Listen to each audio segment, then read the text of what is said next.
আমাকে চেনেন? অসীম বসা, আগে সীমার বাড়িতে থাকতেন, কর্মসূত্রে ছিলেন দুবাই। সম্ভবত আপনি আর অংশুমান দুবাইতে পেটেলের আন্ডারে চাকরি।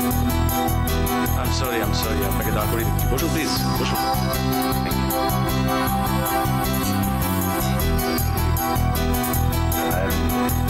সরি, এত রাত্রে আপনাকে ডিস্টার্ব করলাম। আমার চাকরিটা এমন করে আমাকে তৈরি করে দিয়েছে যে আমি কোনো কিছুতেই ডিস্টার্ব, বিরক্ত, বিব্রত এসব হই না। জল খাবেন?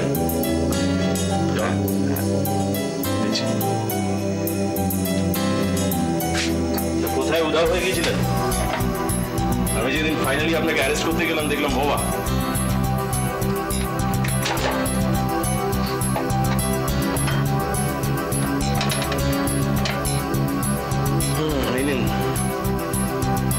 যা ছিল তাই দিলাম। সব আবার কেন?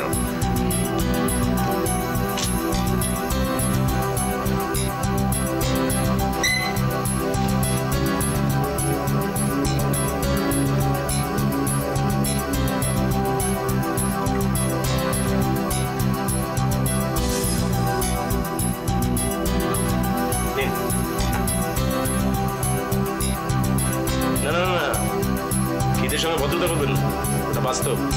খেয়ে বাড়িতে যা ছিল তাই দিলাম, খেয়ে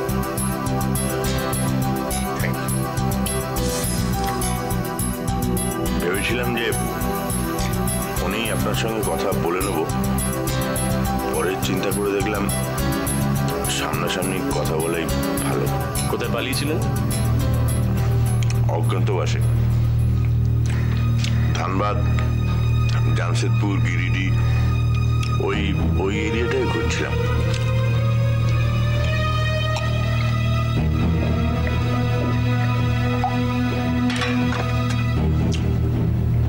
থ্যাংক ইউ, সত্যি খুব খিদে পেয়েছিল।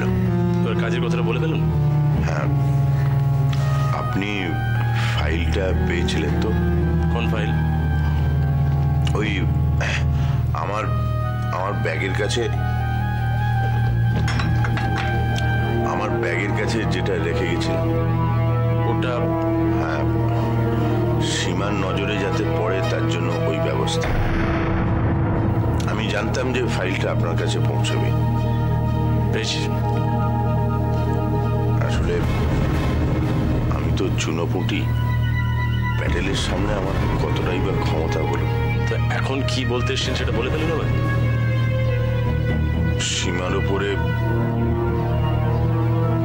সীমার উপরে নজর রাখার জন্যই প্যাটেল আমাকে ওই বাড়িতে থাকতে বলেছিল। সীমা অনেক কিছু জেনে যাচ্ছিল, আর সেটা আটকাতেই আমার ওই বাড়িতে থাকা। আমার উপর অর্ডার ছিল সীমাকে যদি আটকানো না যায় তাহলে শেষ করে দিতে হবে। তো হঠাৎ আমাকে এইসব কথা বলছেন কেন?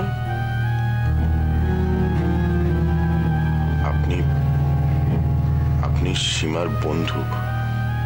আমি জানি প্যাটেলকে ধরতে আপনি সীমাকে সব রকম সাহায্য করবেন।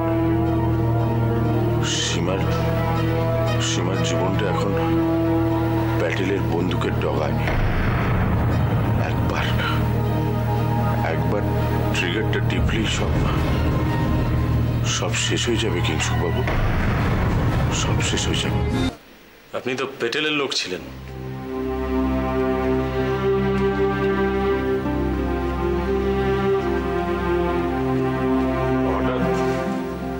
হঠাৎ পালালেন কেন?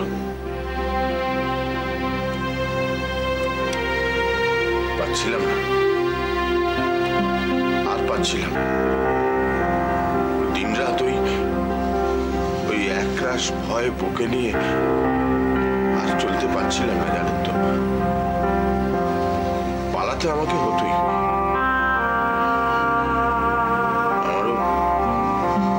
আমারও বুকে অনেক আফসোস জমা হয়ে আছে, জানেন তো।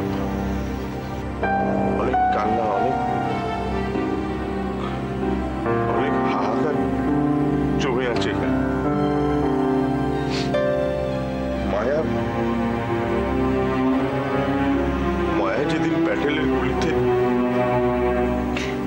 আমি সারা রাত চোখের পাতা এক করতে পারিনি কেন? আমার বোন মারা যাওয়াতেও আমি এত কষ্ট পাইনি। সীমাকে আটকালেন না কেন? জানতাম, যখন জেনেছি তখন সময় ছিল না। প্যাডেলের বন্দুকটা তো মায়ের দিকে তাক করা ছিল না। আমি পারলাম না, মায়ের জন্য আমি কিচ্ছু করতে পারলাম না, কিচ্ছু না। শান্ত না শুভ, যা হওয়ার সে তো হয়েই গেছে। এই আফসোস, এই দুঃখ তো সারা জীবনই থাকবে, তাই না?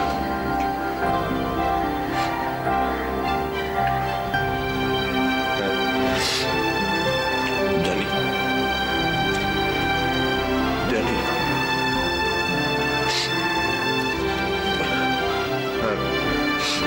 যেটা বলতে এসেছি কিংসুক বাবু,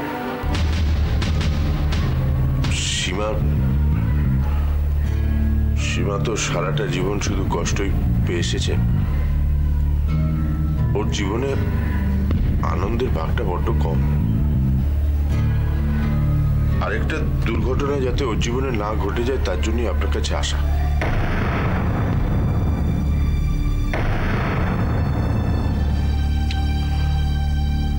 সীমার জীবনে যাতে আর কোনো দুর্ঘটনা না ঘটে, সীমাকে যাতে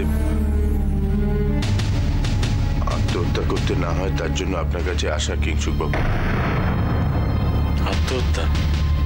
সীমাকে তো আপনি ভালোবাসেন। বাসি। সেই জন্যই আপনাকে বলতে আসা কিংসুক বাবু, ওর স্বামী অংশুমান বেঁচে আছে। আরে নাদিয়া, দেখ না, বলি ঘ্যান করে মাথা খারাপ করে দিচ্ছে, জানিস তো। আঙ্কেলের জন্য মন খারাপ লাগছে, তার মধ্যে কিরির তাল জুড়েছে। আঙ্কেলকে ফোন করো। আমি কি করে রোহিত রেখে ফোন করি বল? উনি অত ব্যস্ত মানুষ, উনি যখন প্রয়োজন মনে করবেন তখন ফোন করবেন।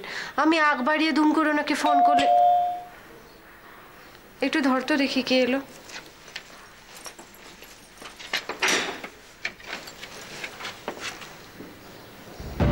আসতে পারি? এসো, আমি তোকে একটু পরে ফোন করছি। কথা বলো না, বিশেষ ফোন। তোর নাম ছেড়ে দিলে পরে রাগ করতে পারে, ফোনটা করে নাও। আমার বাড়িতে ঢুকতে তোমার লজ্জা করলো না? লজ্জা কেন?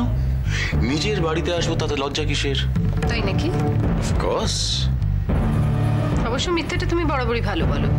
মিথ্যে? কিসের মিথ্যে? মিথ্যে বলে তুমি গয়না নিয়ে যাওনি? রাখিকে নাকি তুমি সহ্য করতে পারো না, ও নাকি টাকা চায়। হ্যাঁ, ঠিক তাই বুঝি ওকে গাইনি চেম্বারে নিয়ে গিয়েছিলে চেক আপ করাতে? ও, এটা নিশ্চয়ই তোমার সেই বন্ধু, কি যেন নাম, ওই নাদিয়া, সে তোমায় বলেছে না? How disgusting. সেই বুক মেয়েটা প্রেগন্যান্ট। সেটা নিশ্চয়ই তোমার দায়িত্ব। রাখিকে ডাক্তার দেখাও, যত্ন নাও। আমাকে মিথ্যে কথা বলেছিলে শুধু গয়নার জন্য, তাই তো? মালা, আবার আমার মন নিয়ে ছিনিমিনি খেলছো? আমি জানতাম তোমার বন্ধু তোমাকে উল্টো বোঝাবে আর তুমি সেটা উল্টো বুঝবে। নাদিয়া কোনো কিছু উল্টো বোঝায়নি। প্লিজ, আমি রাখির সঙ্গে ডাক্তারখানায় গেছি মানে এটা প্রমাণ হয় না যে আমি ওর সঙ্গে থাকতে চাই। আর কত মিথ্যে বলবে অরিন্দম? তোমাদের দেখে কখনোই মনে হয়নি যে তোমরা আলাদা থাকবে। নাদিয়াকে দেখে উল্টো ব্যবহার করলে আমি তো জানি নাদিয়া ঠিক দেখেছে। আমার গয়নাগুলো ফেরত দাও। গয়না? যে বাক্সটা আমি তোমার হাতে তুলে দিয়েছিলাম সেই বাক্সটা আমাকে ফেরত দেবে, গয়না সমেত। হ্যাঁ। তুমি বোধহয় ভুলে যাচ্ছ মালা, যে এই গয়নাগুলো আমার মা তোমাকে দিয়েছিলেন এ বাড়ির বউ হিসেবে। আজ যখন তুমি এই বাড়ির বউ থাকতে রাজি নও, তখন এই গয়নাগুলো আমার। তুমি এত নীচ? কিসের নীচ? এই বাড়িটা যেমন তোমার বাবার, তেমনি ওই গয়নাগুলো আমার মায়ের। বিশ্বাস, গয়নাগুলো আমার। সোজা হিসেব। মিথ্যে কথা বলি গয়না চুরি করেছো? গয়না চুরি করেছি? হ্যাঁ, তুমি মিথ্যে কথা বলি ওগুলো নিয়ে গেছো। বেশ করেছি, বেশ করেছি। আমার গয়না আমি নিয়েছি, বেশ করেছি। তোর ছোট লোক। আমি তো। হ্যাঁ তুমি তোর। নিজে কি নিজে কি মা মেয়ে দুজনে একটা বড় লোকের পিছনে ছুটছো, আর আমি তো না। অরিন্দম, শরীরের দিকে কোনোদিন তাকিয়ে দেখেছো? তোমার মেয়ে আর কচি খুকিটি নেই। মা হয়ে মেয়েটাকে জাহান্নামের পথে দিতে তোমার লজ্জা করে না? নিজে জাহান্নামে যাচ্ছ, চাও মেয়েটাকে কেন? এরপর ওদের যদি কিছু হয় তার জন্য কিন্তু রেসপন্সিবল তুমি থাকবে। তুমি আমি তো না, আমি তোর নিজে কি তোর।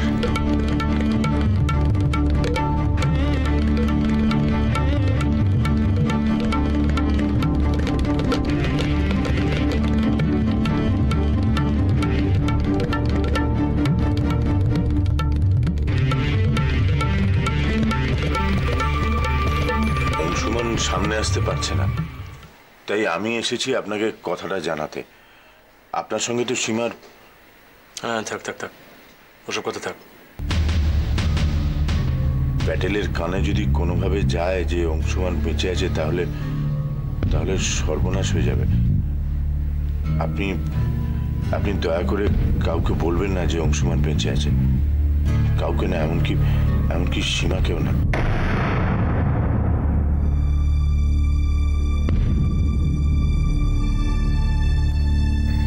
বেশ। সবাই জানে অংশুমান মারা গেছে। প্যাটেল ওকে সরানোর দায়িত্বটা দিয়েছিল আমার উপর। কেন? অংশুমান মানে প্যাটেলের অনেক গোপন খবর জেনে যাচ্ছিল, আর ও বাধ্য হচ্ছিল প্যাটেলের অনেক কাজ করতে, যেগুলো সোজা পথের কাজ নয়। কেন করতে চাইছিল না? কেন? জেনে শুনেই কাজটা নিয়েছিল। আসলে আমরা দুজনেই কাজটা নিয়েছিলাম প্যাটেলের কনস্ট্রাকশন কোম্পানিতে সাইট সুপারভাইজার হিসেবে।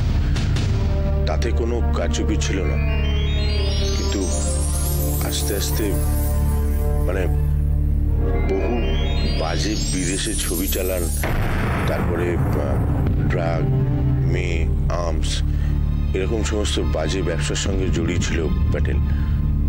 আস্তে আস্তে আমাদেরও জড়িয়ে নিল।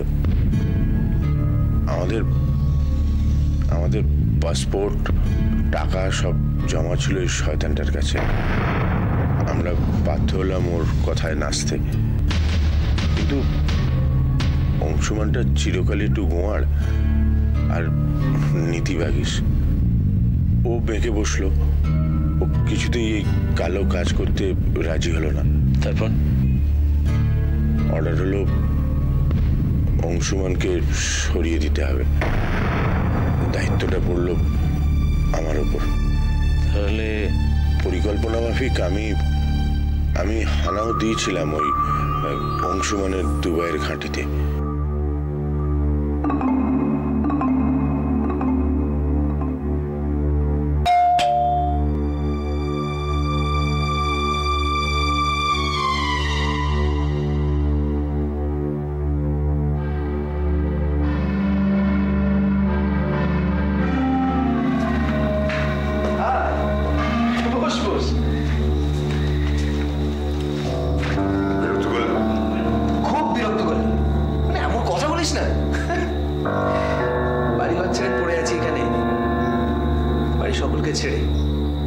সেখানে বন্ধু এলে বিরক্ত হবো? বোকা, চা খাবি? ওকে, তাহলে কফি করি? না, দরকার নেই। আমিও বাড়িতে একা একা বোর হচ্ছিলাম, তাই চলে এলাম। বেশ করেছিস। কি বাড়ির সকলের ছবি, বাবা, মা, বউ। এটা বাবা আর মা।